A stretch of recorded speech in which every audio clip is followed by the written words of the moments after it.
Welcome to episode 49 of the Travel Calumet Original Podcast. I'm your host, Rick Sense, and joining me for today's episode is Bruce Keller, the owner of the world-famous Keller's Retired Tractor Museum, which is a collection of nearly 600 rare collectible farm tractors featuring John Deere and Minneapolis Moline tractors. Bruce is located in Calumet County. Welcome to the show, Bruce. How are you doing today? I'm doing well. Great. So you truly have an impressive collection of tractors here. Listeners, I got to just say this to the listeners, Bruce. For them to grasp the level of your collection, I think they could imagine the size and scope of a car dealership's new car showroom and then multiply that by 100. Do you think that's pretty fair? Fair. Yeah. I mean, it's immense. It's just awesome. Everybody that's even remotely into farming, farm equipment, tractors, or just the spectacle of seeing that many vehicles in one spot should make a point to find a time in their day someday to reach out to Bruce to get a tour. It's amazing. So how many tractors do you actually have here? My last count was 588. Not all John Deere, about 60% John Deere, 20% Minneapolis Moline, and I also have other makes and models, also foreign tractors, including a Porsche tractor that they did make in Germany. Amount of tractors right now is 588. So how did this all start? I mean, you don't just wake up one day and say, I'm going to collect tractors, do you? Or do you? No.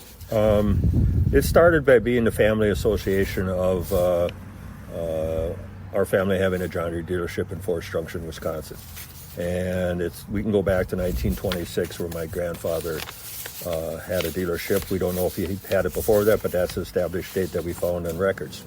And then he passed away at a young age in 1947. My dad and uncles took over the dealership. And in 1959, my family, my dad and my mom and I moved to Forest Junction right next to the dealership. So basically, I spent a lot of my childhood roaming around the dealership. So there was a connection of me and tractors and equipment and such. Starting collecting, Dad and I kind of had the itch to collect tractors after we maybe went to a few tractor shows at times. And we did gather a few tractors out of the dealership's used lot and brought them over to our place, but we really didn't consider ourselves big collectors or any collectors of any kind until probably in the 60s when I was in high school. Then we started looking out for tractors locally mostly, but then in the early 70s we started making calls all through the United States trying to collect. So that's probably the starting point, would be the very early 70s of getting serious as collecting.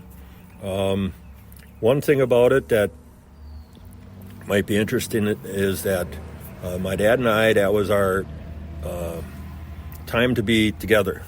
We didn't fish or hunt. We tractor hunted.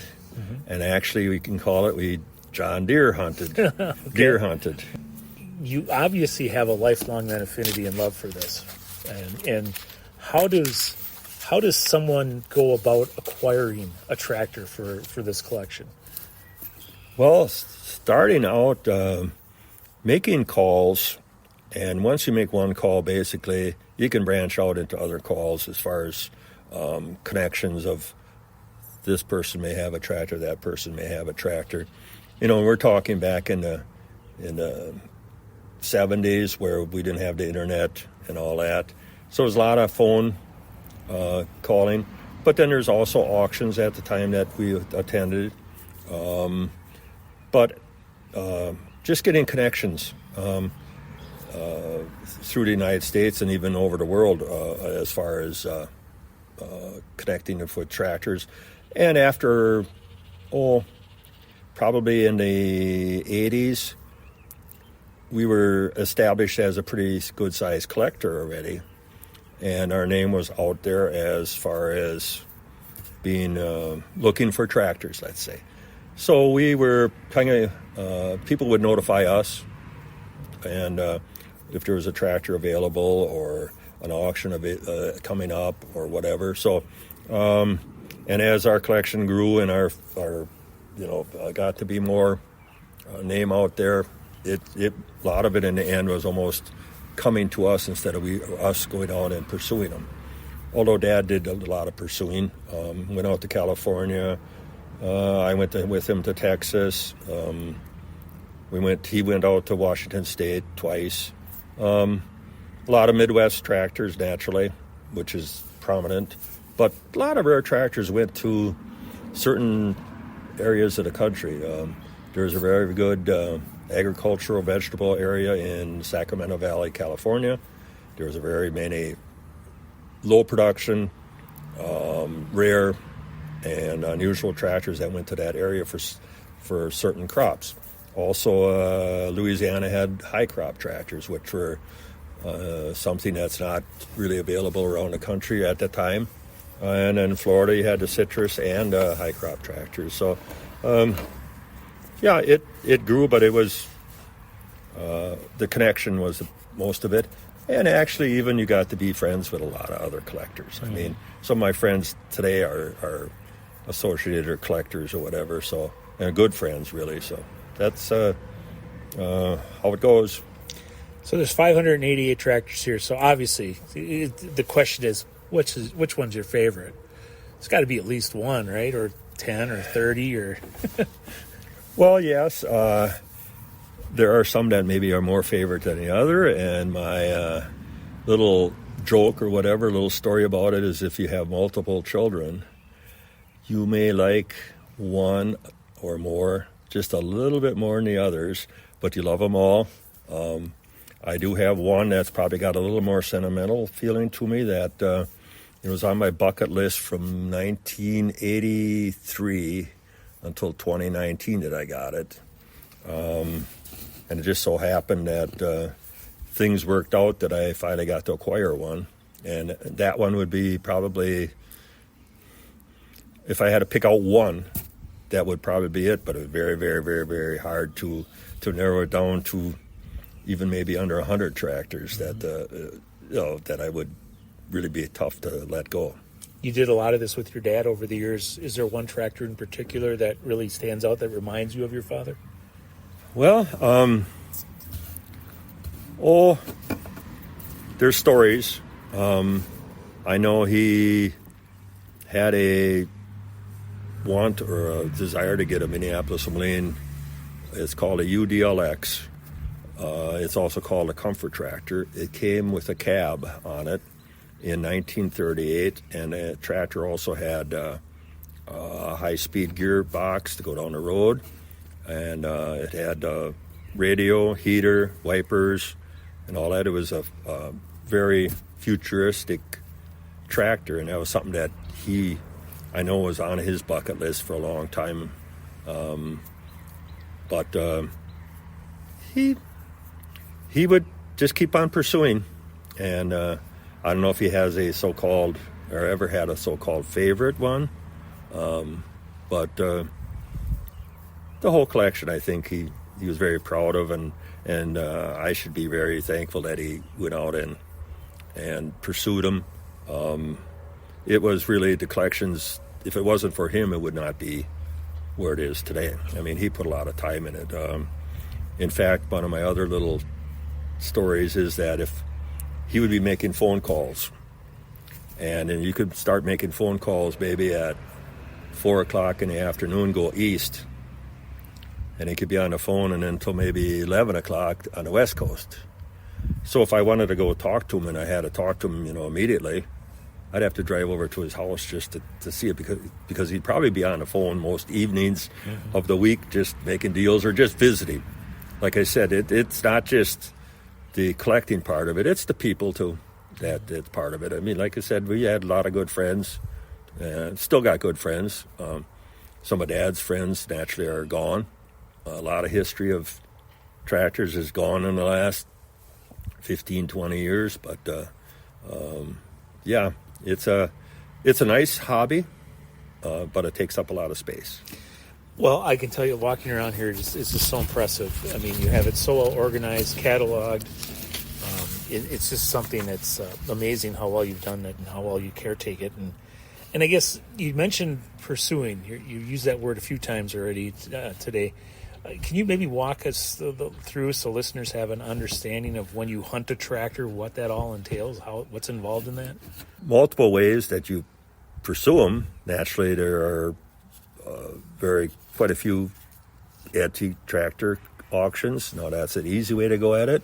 But like going back to saying there's connections. So if one fella would, let's say, go around the country and look for tractors, and some guys did do that for a living. They actually did not do anything else but hunt tractors and look for the rarest tractors, and then try to purchase some or get a price on it, and then come back to us to possibly purchase. But it's all the connections, basically, and and like I said before, also that once we're quite well known, things seem to come to us quite easily. We have a lot of first production tractors here, and it got to be a point where when someone found out or found a first production tractor, they would kind of ask, well, if I want to sell it and make some money on it, where would you go? Well, everybody say go call Keller's. That's what they were pursuing. So in the end, it probably got almost easy to find or acquire tractors than it did at first. First, you were looking for a needle in a haystack to a point. Now, naturally, the hobby, probably there isn't much out there that's still sitting in the wilderness or in the sheds that will pop up. Every so often there is, but not like it was back in the 80s, 90s, early 2000s, were the heyday of collecting tractors. It probably has dwindled, but there's still a big interest. It's amazing when you get on like a Facebook group and how many hits can come on it. And I can post a picture and I'll have hundreds of hits, in a few hours. People just interested in looking at it. What's the rarest tractor that you have here at the facility? Or what's one of the most rare? Let's not put you on the spot to come up with the most, but like one of them. Well, there's a couple of ways to talk about that. The definition of rare can be probably interpreted different ways. At least in my mind, if you have a tractor that they only made one of that model, or if there's only one that's in existence, those would be naturally considered rare. But then there's a couple of them that are probably historically rare. Like I said before, we have a lot of number one or first production tractors coming on assembly line. So one of them that I consider really to be a rare or milestone tractor is we have the first John Deere 4010 tractor to come down assembly line. Now, if anyone knows the history of John Deere, is when they went from the 2-cylinder engines to the 4 and 6-cylinder engines. And that made John Deere the number one agricultural company in the world, basically, when they made that changeover. And so, considering the first 4010, the first new generation tractor to come down the assembly line, and we're sitting right here, it is a monumental historical point in John Deere's history, turning point. So it's rare, definitely, but there's thousands of 4010s out there. Mm-hmm. But the first one, I give an analogy like sometimes people don't understand the first production. I said, what happens if you had the first Corvette? Then it rings a bell, and all of a sudden, oh yeah, what the history or the significance of that tractor is. So I don't see any Jiffy Lubes hanging around here or anything in the vicinity on your property that would say, hey, that's where all the tractors get maintenance done. How do you care and keep up all these tractors? I mean, that's got to be just in and of itself a full-time job. Well, yes, it's more than a full-time job. Sometimes I say I wish I was twins. And it probably, with that amount of tractors, I'm maybe not doing justice to all of them, like saying go down and running all of them and all that. Most of the time I'm doing just regular appearance maintenance, pumping up tires, dusting them, and such things like that, more than just going out and running them. I could be out here 24/7 just doing something on them, and at times it's overwhelming. My son's interested in them, but he does not have any time to help me. Grandkids, grandsons are not all that interested yet. I have some older ones that are graduating from college right now, but I got some younger ones that maybe I can get one of them or a granddaughter to have be my partner or help me out. I know my son wants to take the collection over when he has time later on in his life, so that hopefully it stays in the family for generations. I know he would like to see that, and I definitely want to see that. So it's a legacy, I guess, and legacy to say proud of my dad, what he did, to put this collection together, basically. So he was the real instigator and pusher. So it's a family affair. Whenever you involve family, obviously there's an emotional attachment to something that you do as well. And that, I think, actually comes through in your collection. When I walked through it, I would see some of the tractors and the dates that you acquired them and just think, oh, that's an interesting story. Bruce would have been about X years old, and his dad would have been about, 15, 20 years old, or 20 or 25 years older than Bruce at the time. So there's obviously that bond there, obviously, with a lot of these tractors. It's like walking through your senior childhood when you walk through a little bit. Well, yes, it brings back memories, yes. I do live here on the premises, and I lived here before tractors actually came here. We did have a shed on my grandparents' farm down the road originally, but most days I'm involved with the tractors somehow. I can look out the window and see the tractors to a point. Or look out of my house front window and I can look in one of the shed windows. Yes, we were connected to John Deere because of the family business and that. But I think everyone, I give a example of people ask, well, why you collect tractors, whatever. I says, well, do you collect anything? And they kind of look at me and says, well, yeah, I got a few of these, I got a few of those. I said, well, you're a collector. We're just a little bit bigger. Bigger scale. Bigger scale, yeah. Not just in numbers, but in size. True scale. Size. Yeah. Bigger scale in size-wise, yes. Yeah. So there's this event coming up. It's going to be the 25th Annual Classic Green Reunion, and it's the first time it's actually coming to Wisconsin. And it's going to be in West Bend, but we actually have part of that coming up here to Calumet County. And could you provide listeners with a little bit of background on what the Classic Reunion is? Well, it is actually a club or an organization, the Classic Green. And a few years ago, they decided to put on a show. And it rotates around the United States.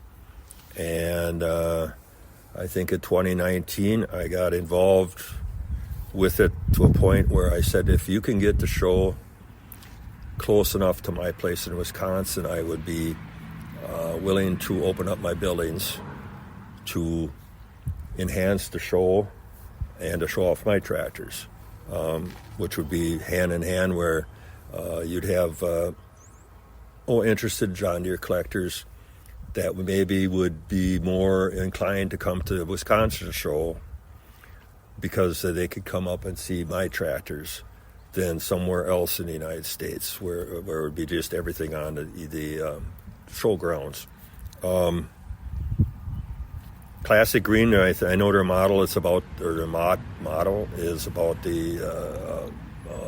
it's the people, back again. It's not just the tractors. but it's probably right now the most significant John Deere collecting organization in existence right now. And it keeps on growing. It's a good organization. I think there's a lot of enthusiastic people in it, which is good. And the show this year should be, I think, one of the best that's been put on just by looking at the show grounds. That it's going to be set up really nice, and I'm ready. I'm not ready for it, but I'm ready for it. Okay, all right. I'm excited, but I'm apprehensive because I got a lot to do yet. Do you have any special help coming in to help gussy up the place, help clean up the tractors a little bit that you'd like to share? Anybody that in particular you'd want to share with listeners? Yes, I have a few friends that are coming, but one significant one is Bill Jarts from Channel 2 TV in Green Bay, and he is also a John Deere collector, and he is retiring actually May 23rd. And I have him already recruited to come out and help me clean tractors the week after. He's a good friend of mine, a very nice guy, very fun guy. But I have other fellows a lot of people have offered to help. Like I said, it's the people, and can I help you a little bit? Or you're there. It's a little hard to have people come in and get the timing right to do things. But a lot of people have offered to help make the show go. I know that a lot of organizations are involved in putting an event like this together. Classic Green has help from folks here in Wisconsin. One group that comes to mind is the Wisconsin Agricultural Tourism Association, or WATA. I know Sheila Everhart, their executive, has been involved in putting some of this stuff together. How much have you actually been at the table with them in putting together events? Like, for example, and like, how did they know what they could count on for you to bring forward during this event? I know they've been promoting it. I'm not necessarily on the inside of this show, basically. I've been on the outskirts of it, but I'm involved with it. The Wisconsin Agricultural Tourist Organization, I see, is really, really, really backing it heavily and getting it out there. I see Sheila putting little things on Facebook almost daily now, and that. So it's good for the area, I think. And naturally, it's a agricultural plus for the area. Naturally, we're agricultural heavy in Wisconsin, and that. So I'm glad that they kind of teamed up together to make the show really a good show. Mm-hmm.